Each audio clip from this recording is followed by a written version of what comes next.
a solution that promised to end all the conflict forever, to create a new Middle Olduvai, but it was designed by politicians. It could never be successfully implemented. But let me show you what it looked like. And this was it. As you can see, it was really a good idea. It put together the best elements of both. And when it didn't work out, nobody ever quite managed this, then each side blamed the other for the failure of the accord, and war broke out. And if I go further into the record, I can give you an analysis of the order of battle, which military historians use to analyze the competing sides. So the most important element, of course, is psychological warfare. Now, the chimp side, intimidation and displays and threatening hostility were used. Now, the human side, although the graphics are pretty good, as you can see, the response was abject terror. So, in this case, the advantage is to the chimps. Now, the second order of battle is tactical organization. So on the chimp side, you had a very alert and well-organized small combat teams that were very fearsome. On the human side, again, you had good design, but it wasn't quite so serious, you see. So again, the advantage was to the chimps. Now, the third thing that was important in this war was high-speed projectile delivery. On the chimp side, the chimps have much more muscular arms than the humans. They still do. And they were quite good at this. But the humans, on the other hand, were kind of clumsy and didn't appear to be taking these projectiles very seriously. As you can see, the bow is over here and the throwing arm is over there. So there's a little problem. So here again, the advantage was to the chimp. Now, as far as ordnance goes, biological weapons, I'm ashamed to say, were used on both sides. Now, the chimps used the traditional primate ordnance, which is used even to this day. As you can see, this is what they do.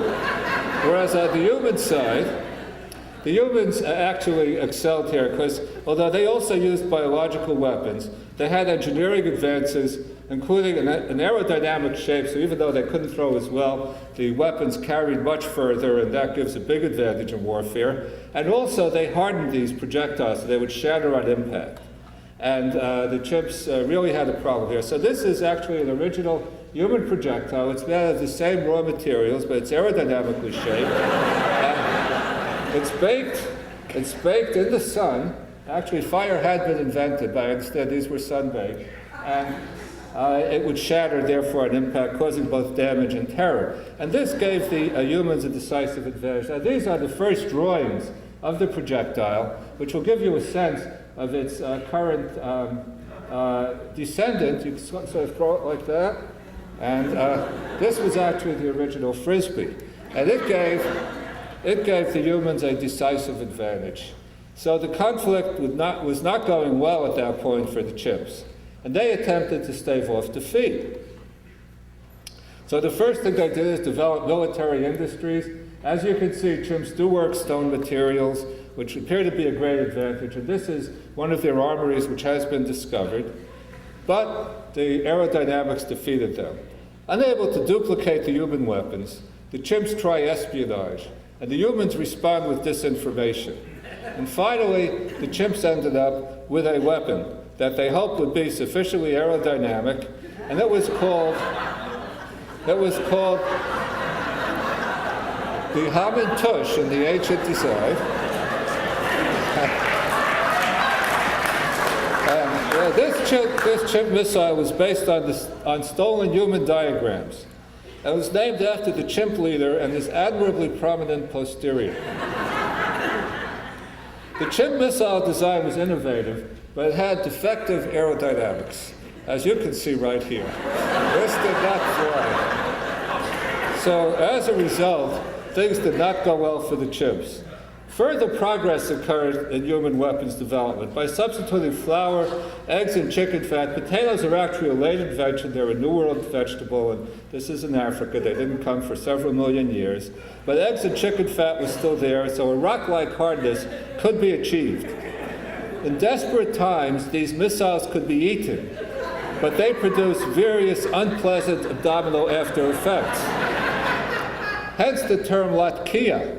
which means like to kill and eat anything else in the ancient human language. These missiles are customarily disguised as food to deceive the enemy, as you can see. With these technical advances, Esther was rescued. And, however, she was not the same Esther. As you can see, she had grown up in captivity, she had started to date foreign kings, and she was even a little bit kinky, I'm ashamed to say. And this is sort of the way history goes. At the price of losing our innocence, we humans began our journey. Thank you very much.